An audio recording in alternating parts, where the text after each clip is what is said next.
ada bahasa. Pendek cerita pendek. Kemarin kita tentang masih ada yang mau tentang analisa teks cerpen. Cerpen adalah cerita pendek. Materi kita mengenai struktur teks cerpen. Ada yang masih ingat ada berapa struktur teks cerpen? Yang pertama abstrak. Yang kedua orientasi. Yang ketiga komplikasi. Empat evaluasi. Lima resolusi. Enam oral. Apa pengertian abstrak? Satu. Apa pengertian abstrak, Abil?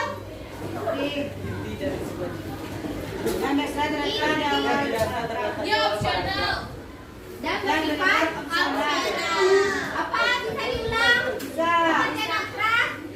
Inti dari atau ringkasan cerpen yang berada di awal paragraf dan bersifat opsional. Boleh ada, boleh tidak. Selanjutnya orientasi. Apa pengertian orientasi? Pengenalan peristiwa dalam cerpen. Setelah orientasi apa lagi? Komunikasi. Komunikasi adalah rangkaian kejadian yang telah memaparkan masalah. Setelah komplikasi apa lagi? Evaluasi. Apa pengertian evaluasi? Istilah masalah. Menuju beliau. Permasalahan sudah mulai diselesaikan dan jalan menuju finalitas. Dan selanjutnya apa lagi? Resolusi. Resolusi adalah penyelesaian masalah. Dan tidak ada lagi masalah ya? Atau ending dari cerita. Selanjutnya adalah pesan yang ingin disampaikan penulis. Pembaca kadang tersirat, kadang tidak. Kan sudah diberi latihan kan mengenai menganalisis struktur teks cerpen. Sudah selesai? Sudah? Berarti udah bisa tampil ya? Sudah. Siapa yang ingin tampil duluan? Diva. Hadiah.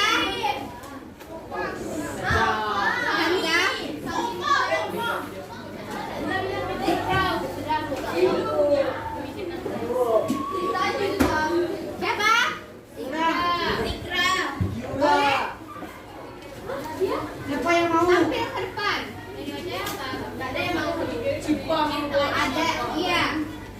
Sampaikan yang mana yang abstrak, mana orientasi, yang mana kelima.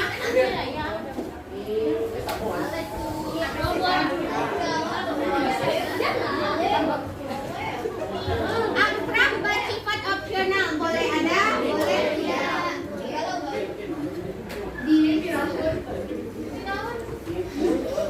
Halo teman. Assalamualaikum warahmatullahi wabarakatuh. Waalaikumsalam. Waalaikumsalam warahmatullahi wabarakatuh.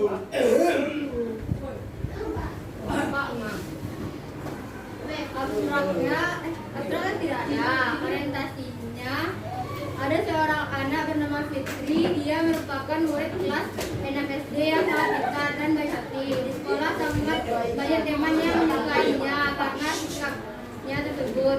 Tidak jarang semua ingin berteman dengan Fitri. Ada lagi anak perempuan yang bernama Ita. Ia berbanding terbalik dengan Fitri. Dia pintar namun sangat sombong. Temannya hanya dua, yaitu Lisa dan Lili. Ini simak di sekolahnya. Komplikasi. Saat hari perlombaan tiba, Ita terus saja membanggakan dirinya, mengatakan bahwa pasti ia akan juara. Sebab sebelumnya dia juga pernah menjadi juara waktu kelas 5 SD di lomba pidato. Berbeda dengan Fitri, ia tidak berhenti-henti berdoa dan berlatih, mencoba menghafal kembali teks pidato. Ia pun dipanggil lebih dulu. Sang juara kelas 5 SD ini mendadak lupa teks pidato yang sudah dihafalnya. Evaluasi di luar menjadi juara 1. Sedangkan kita harus menahan air mata karena dia tidak menang sama sekali. Kodana, cerpen pendidikan ini mengajarkan kita bahwa orang yang rendah hati dan jangan sombong. Assalamualaikum warahmatullahi wabarakatuh. Waalaikumsalam warahmatullahi wabarakatuh. Kodanya terkira totos. Langsung ada di situ dosen menyimpulkan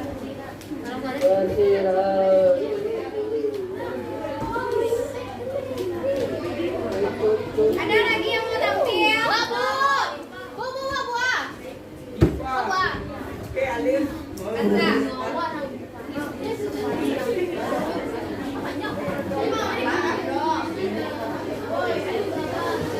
Assalamualaikum warahmatullahi wabarakatuh. Waalaikumsalam warahmatullahi wabarakatuh. Abstrak, di sebuah desa terdapat 3 remaja yang bersahabat sejak kecil. Rumah mereka saling berdekatan sehingga sering keluar bersama. Saat di TK mereka berangkat ke sekolah bersama-sama. Bila salah satu belum siap, yang lainnya akan sabar menunggu. Setelah mereka siap, baru mereka bersama-sama. Orientasi, 3 remaja itu bernama Danang, Dani, dan Hafiz. Tetapi Hafiz lebih tua 1 tahun bagi Danang dan Dani. Suaranya kalau semuanya yang tampil di depan. Danang dan Dani masih TK, walaupun berbeda kelas, mereka tetap menjaga persahabatan di antara mereka. Komunikasi, ketika Hafiz naik ke SMP, Danang dan Dani berada di kelas 6 SD. Mulai dari itu, mereka bertiga jarang bermain dan keluar bersama. Dan Hafiz jadi jarang keluar rumah karena ia mulai serius dengan pelajarannya. Tapi Danang dan Dani menyadari bagaimana kesibukan yang dialami Hafiz. Di kelas 6 SD ini, Danang dan Dani masih bermain bersama, tapi mereka merasa kurang puas karena tidak ada Hafiz. Evaluasi saat Danang dan Dani naik ke SMP, mereka pisah sekolah sehingga mereka tidak bisa berkumpul bersama lagi. Ketiga remaja ini memiliki sekolah yang berbeda dan mereka sudah tidak bisa bermain bersama lagi karena pulang sore hari. Mereka sudah lelah sekalian sekolah, jadi lebih memilih istirahat di rumah. Resolusi, di sekolahnya Dani mendalami permainan sepak bola dengan mengikuti sebuah SPB, sedangkan Danang lebih memilih untuk mengembangkan ilmunya. Untuk itu ia mengikuti IIR, sedangkan Hafiz lebih tua sejauh dari mereka lebih mengembangkan agamanya sehingga ia mengikuti PDI. Ia menjadi remaja yang alim, rajin mengaji dan salat ke masjid. Saat 3 sahabat di SMA, mereka melanjutkan keahliannya ke ekspor masing-masing. Mereka memiliki kegiatan yang tidak jauh berbeda dari SMP. Modal, walaupun Danang dan dari sepeda sekolah dan fokus sama masa depan masing-masing, mereka harus tetap menjadi persahabatan mereka walaupun sama dengan umur masing-masing. Ada terlihat perbedaannya yang di Elvira tadi tidak ada abstraknya, sedangkan di Kanza ada abstraknya. Itu membuktikan bahwa abstrak itu boleh ada, boleh tidak. Tapi Anda harus bisa membedakan abstrak dengan orientasi. Nampak kan perbedaan abstrak tuh? Enggak perkenalan di situ dong kan? Ada yang lagi yang mau tampil? Salma silakan.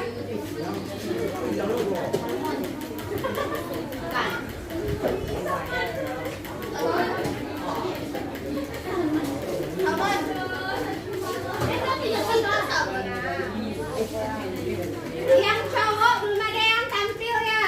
Ya. Assalamualaikum warahmatullahi wabarakatuh.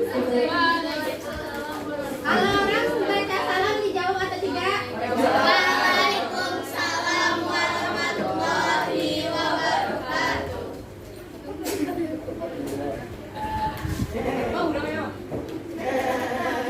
Setelah ini yang tampil Alif ya. Baiklah, saya perkenalkan struktur catatan halaman. Abstraknya tidak ada, orientasinya di sebelah barat yang belum ada gunung tidak begitu besar. Disebut gunung barangkali tidak dapat karena areanya terlalu kecil. Lebih tepatnya disebut bukit. Tapi kampung tidak begitu besar menjadinya dengan semakin geser. Saat penduduk Belanda, kampung saya ada seorang tokoh yang berlawan kaya dan berjuang sendirian tanpa pasukan. Yang disebut bernama Jaya Sakti. Bagian kedua,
Anak-anak remaja tidak sedikit yang kemudian terus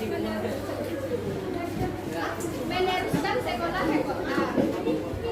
Pembangunan pabrik-pabrik semakin santer isi informasi. Seorang resolusi. Saya hanya bisa mencatat peristiwa seperti ini tanpa seperti apa yang terjadi. Seperti majalah di kampung, saya kebingungan dengan banyak hal itu. Satu hal yang pasti, kita harus lebih dekat bersahabat dengan alam, agar alam bersahabat dengan siapa? Siapa yang sakit? Pohon memang keramat, harus dihargai, harus dihormati. Ibu udah ngeliat anak orang yang salah. Kalau sakit boleh UKS. Karena akan sering terjadi. Saya sakit. Yang sakit, bukan yang malas. Kita pasti lagi. Udah, kita harus percaya dengan hal ini. Kita juga harus menjaga dan melestarikan alam. Sehingga alam mau bersama dengan kita. Apa kesimpulannya tadi? Kita harus percaya sama hal ini. Jadi pesan yang ingin disampaikan penulis adalah bersahabat dengan alam karena sehingga alam mau bersahabat dengan kita.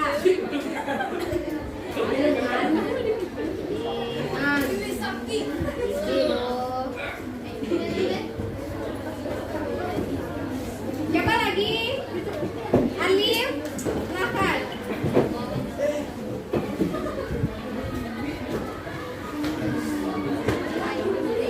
Setelah ini Muhammad Robi ya.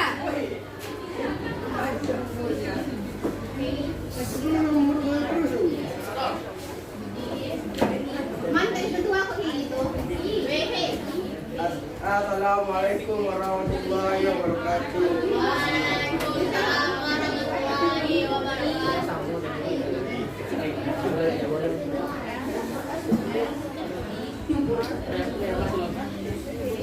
Sampaikan hasil analisis. Asalnya itu tidak ada karena tidak cukup kalimatnya. Orientasi pada suatu waktu dekat seorang anak. Dia rajin belajar. Menggu namanya. Usianya 7 tahun. Dia belajar juga menjadi kayu. Maka di hutan hidupnya seperti buku amat rajin membaca. Semua buku apa yang dalamnya. Dia rindu akan pengetahuan. Komplikasi satu hari dia terjatuh di hutan. Hari sudah gelap. Akhirnya pulang malam di hutan. Komplikasi kedua, mendapat kontak sangat kesal, tapi ia belum menyerah. Menunggu malam sedang melakukan hati. Kepada si ratu, dengarlah nak, aku adalah pohon pengetahuan. Banyak sekali orang yang mencariku, tapi tak berhasil menemukan tidak dapat pengetahuan. Yang dapat menemukanku adalah lolos dari pacaranku. Aku akan mengajarimu berbagai pengetahuan. Bersedialah kau kepala siswa berbiasa. Baiklah, aku punya satu pertanyaan. Aku pada mendengar tentang tahun pengetahuan. Aku sudah membahas tahu tentang itu. Bawalah aku ke sana. Resolusi jawaban pohon itu membuat Manda marah. Ia memerintahkan ibu kasih tanya untuk membakar pohon pengetahuan. Raja dan Mugu berusaha menghalangi, tetapi mereka kewalahan. Dengan itu Mugu semakin bijaksana. Bertahun-tahun kemudian Raja mengangkat Mugu menjadi Raja baru. Koda, kesan dapat kita ambil dari cerpen di atas adalah jangan pernah mereligi yang dapat ilmu pengetahuan. Karena ilmu akan membawa orang menjadi seorang yang bijaksana. Sekian, saya. Assalamualaikum warahmatullahi wabarakatuh. Waalaikumsalam warahmatullahi wabarakatuh. Bukunya nggak mau dilihatin, Alif? Enggak. Hasilnya? Enggak. Apa pesan yang disampaikan dalam teks pohon pengetahuan ini? Apa, Robi? Jangan pernah meninggalkan ilmu pengetahuan karena ilmu akan membawa orang menjadi seorang yang bijaksana. Ada fiction tadi. Baru ini yang berhasil. Dan siapa lagi yang ingin tampil?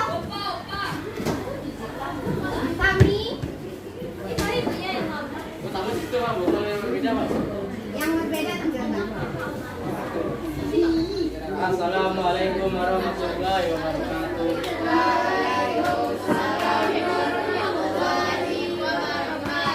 Saya akan sampaikan analisa struktur jadwal berjudul terima kasih. Struktur abstrak tidak ada. Orientasi. Nama aku Egi, aku sekarang sudah kelas 9 di 1 SMA Negeri Kotaku. Tidak menjadi rutinitas sekolah bagi kelas 9 selalu diadakan rutinitas sekolah. Ada yang di luar. Komplikasi. Tapi kamu Serta masih dua lagi ya semua macam buku yang belum serta sudah membayar infak aku. Ada yang di luar. Bukan mereka kecewa ataupun malas padaku, tapi karena semua yang pusing bagaimana cara membayar iuran sekolahku yang tinggal sebentar. Evaluasi. Dengan aku pun menuruti perkataan ayah, aku memilih kamarku dengan perasaan kacau. Bukannya aku merasa egois, tapi aku tahu juga saat itu ayah tidak ada yang membuat ayah iuran tersebut. Resolusi. Selanjutnya bincang santai, kemudian sama aku menyerahkan amplop kertas satu kata, mohon maaf Pak, ini adalah uang pembayaran tanah yang dijadikan dalam desa beberapa bulan yang lalu. Maaf saja, itu membuat ayahku terkejut. Bagaimana tidak, karena tiba-tiba ayah menemukan uang yang tidak pernah terbayang sama sekali tiba di antara kita itu saja. Koda, perbuatan baik akan membawa kebaikan, dan insya Allah rezeki tidak akan kemana. Assalamualaikum warahmatullahi wabarakatuh. Waalaikumsalam warahmatullahi wabarakatuh. Apa pesan yang disampaikan dalam teks analisis kami ini? Perbuatan baik akan dibalas baik. Perbuatan baik akan dibalas baik, jadi baik-baik aja ya. Siapa lagi yang mau tampil? Menelaah struktur teks jadwal. Orientasinya, satu keluarga ada seorang anak laki-laki yang bersifat pemarah. Untuk mengurangi kebiasaan para sang anak, ayahnya memberikan tempat yang mampu dan mengatakan pada anak itu melakukan sebuah waktu di bagian belakang setiap kali dia pulang. Komplikasinya, hari pertama anak itu melakukan baku obat dan setiap kali lakukan secara bertahap jumlah itu berkurang. Dia mendapati bahwa ternyata anak mudah menahan amarahnya daripada melakukan perubahan. Evaluasi. Akhirnya tibalah hari di mana anak tersebut merasa sama sekali bisa mengendalikan amarahnya dan tidak dapat kehilangan kesabarannya. Resolusi. Hari-hari ini dan anak tadi untuk mendampinginya. Lalu sang ayah menuntut anaknya kepada kamu dapat melakukan pisau pada seseorang lalu mencabut pisau itu, tetapi tidak peduli beberapa kali kamu minta maaf, luka itu akan tetap ada. Dan luka pada kata-kata adalah sebenarnya dengan pasti. Assalamualaikum warahmatullahi wabarakatuh. Kode yang disampaikannya sangat bagus kan? Apa coba?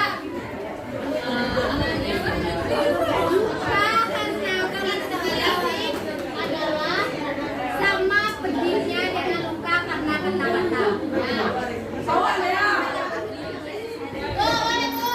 Permintaan maaf tidak akan menghilangkan kata-kata tersebut.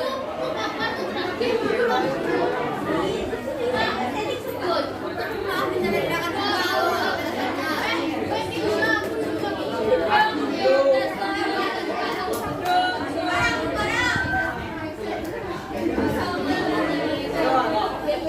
Iya Pak.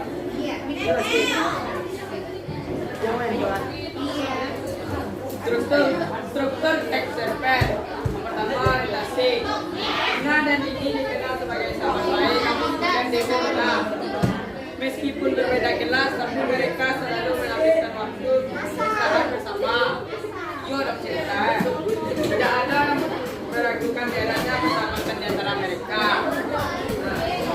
Komplikasinya, mereka melihat nominal pada voucher yang tinggal 2 pilihan. Dia membeli voucher belanja dengan nominal paling rendah. Kemudian berbalik dan tersenyum pada itu dan tempat bedanya. Hal ini membuat diri terkejut dan menganggap dirinya bodoh. Evaluasi.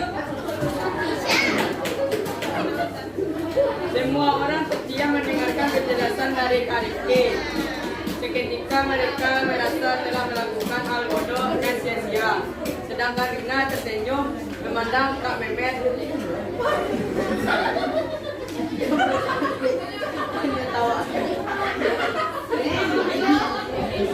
Menertawakan diri teman-temannya. Dan solusi pada akhirnya bagi Rina dan teman-teman yang baik itu selalu ada memberikan tambahan penghasilan terduga meski harus dibayar dengan kesabaran. Tidak apa-apa, setiap perbuatan pasti ada bayaran dan perbuatan ini dibayar dengan uang serta rasa malu. Udah, janganlah menganggap orang aneh hanya karena melakukan sebuah hal yang tidak bisa. Janganlah sombong dan bergembira terhadap orang lain yang kelihatannya membutuhkan bantuan. Tanya kok Memet aja. Yang belum tampil, silakan bukunya dikumpulkan di depan. Yang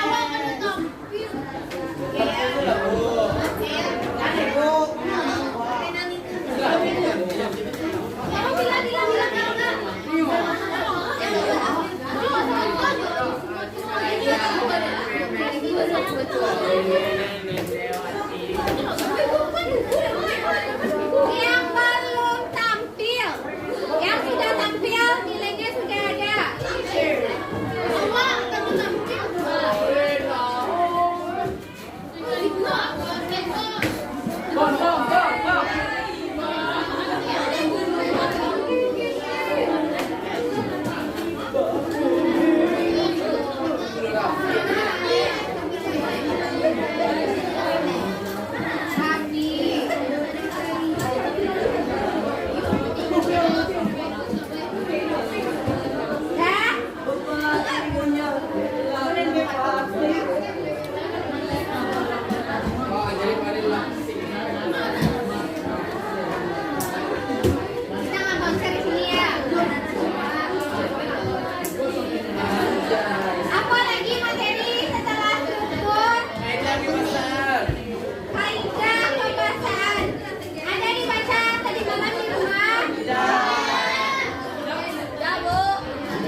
10.000 kata. yang tidak lebih dari 10.000 kata. Ayo, Bo.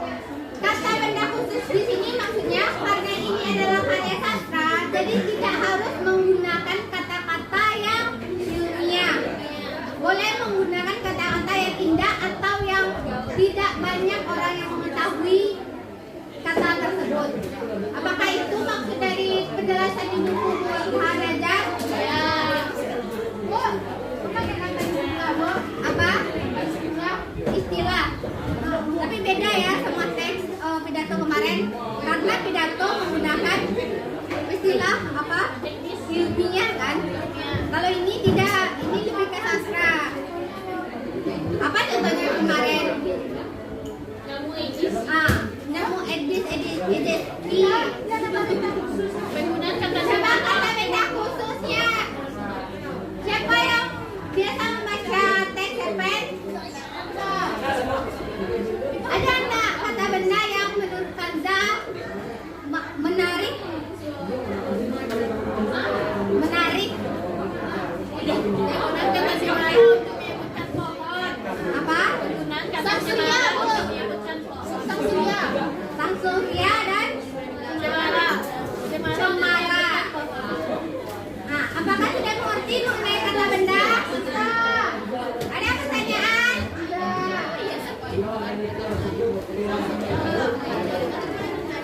Siapa ibu yang bertanya? Cepat. Coba ibu yang bertanya, mengapa penulis menggunakan kata benda khusus dalam karyanya? Tidak menarik, agar menarik dan agar pembaca mau membaca. Selanjutnya, uraian deskriptif. Apa pengertian uraian deskriptif?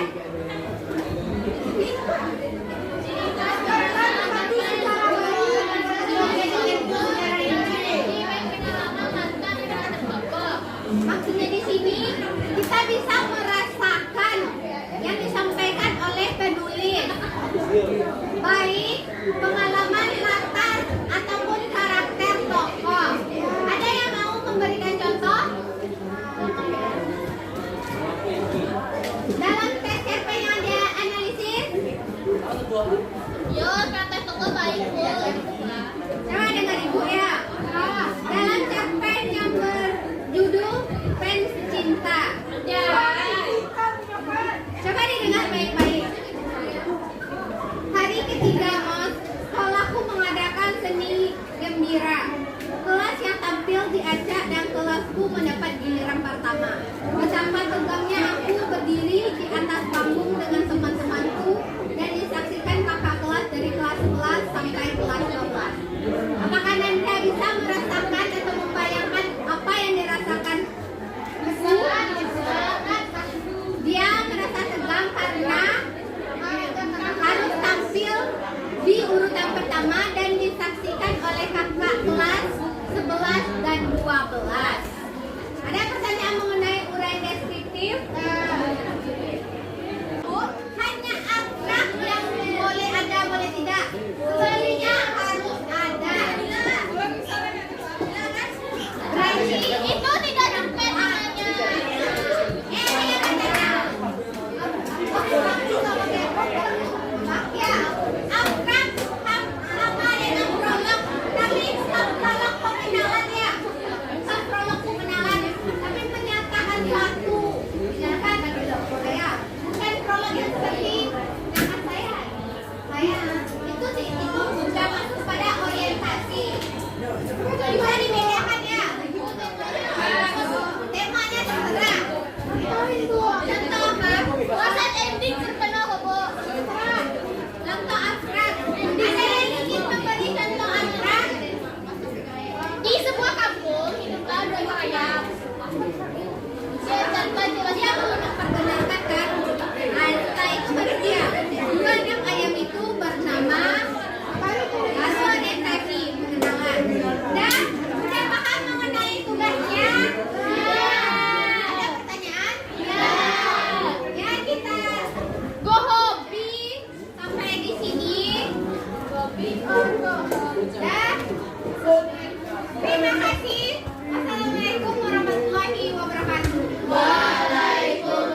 Bersyukur.